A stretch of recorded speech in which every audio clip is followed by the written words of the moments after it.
বিধায়ক হিসাবে হাজোৰ পৰা নিৰ্বাচিত হ'ব। তিনি গগৈ বিপৰীতে আমাৰ দলত 3 লাখ গগৈ আছে।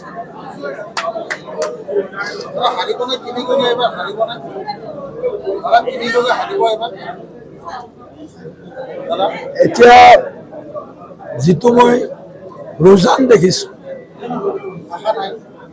খোৱাঙত মই নিজে গৈছো, শিৱসাগৰত গৈছো, ইফালে যোৰহাটত কালি মিটিং কৰি আহিছো। তিনিওটা সমষ্টিত তিনিওজন গগৈ বুলি মই ক'লে আকৌ সকলো গগৈ নহয় দেই, আৰু আপোনালোকৰ মাজৰে আকৌ কোনোবাই আকৌ গগৈ বুলি কৈ বেলেগ বিভ্ৰান্ত প্ৰচাৰ কৰিব। তিনি প্ৰাৰ্থী গগৈৰ বিৰুদ্ধে বিজেপি NDAৰ লগত লক্ষ লক্ষ গগৈ আছে, লক্ষ লক্ষ বুঢ়াগোহাঁই আছে, শইকীয়া আছে, কলিতা আছে, ৰাভা আছে, মিচিং আছে, অন্য চাহ জনগোষ্ঠীৰ লোক আছে, সকলো জাতি জনগোষ্ঠীৰ লোক বিজেপি NDAৰ পক্ষত আছে। আহোম সম্প্ৰদায়ৰ পৰা আৰম্ভ কৰি সকলো আছে। গতিকে তিনি গগৈ অহংকাৰৰ প্ৰতীক হয়, তিনি গগৈ বিনয়ৰ প্ৰতীক নহয়। তিনি গগৈ যিটো অহংকাৰ কৰিছে, এই দৰ্প চূৰ্ণ হ'ব তেওঁলোকৰ অহংকাৰৰ। আৰু 4 মে'ত তিনি গগৈ হয়তো ৰাজনৈতিক সন্ন্যাস ল'ব লাগিব। প্ৰকাশ দাসৰ বিপৰীতে ইয়াতে কংগ্ৰেছৰ প্ৰাৰ্থী দুবাৰৰ বিধায়িকা নন্দিতা দাস আছে। নন্দিতা দাস স্থানীয়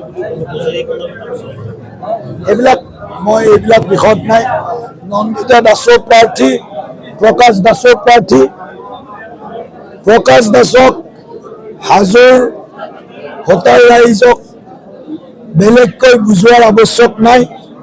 নন্দিতা দাসে এতিয়া হাজোৰ বুলি ক'ব লগা হৈছে, প্ৰকাশ দাসে হাজোৰ বুলি ক'ব লগা হোৱা নাই। নন্দিতা দাসে জোৰকৈ ক'ব লগা হৈছে মই হাজোৰ। এইটোৱে পাৰ্থক্য।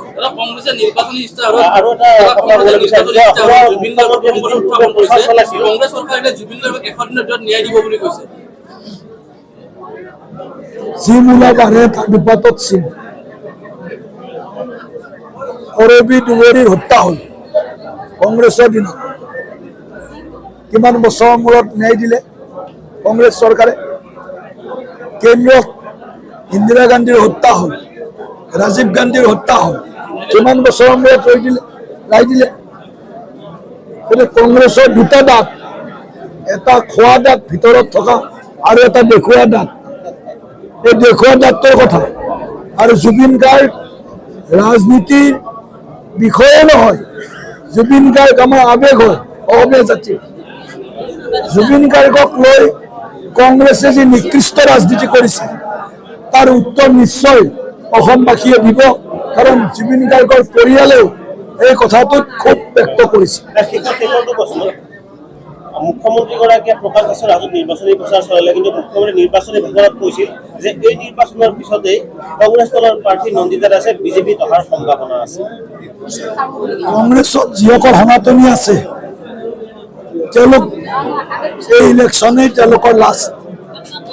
মানে যিটো কওঁ আমি যিটো কওঁ মানে ইয়াৰ মেটটো কিমান থাকিব, সনাতনীৰ মেট কংগ্ৰেছত কিমান দিনলৈ থাকিব, এই নিৰ্বাচনেই হয়তো কংগ্ৰেছত থকা সনাতনীসকলৰ এই নিৰ্বাচনৰ পিছতে মেট উকলিব।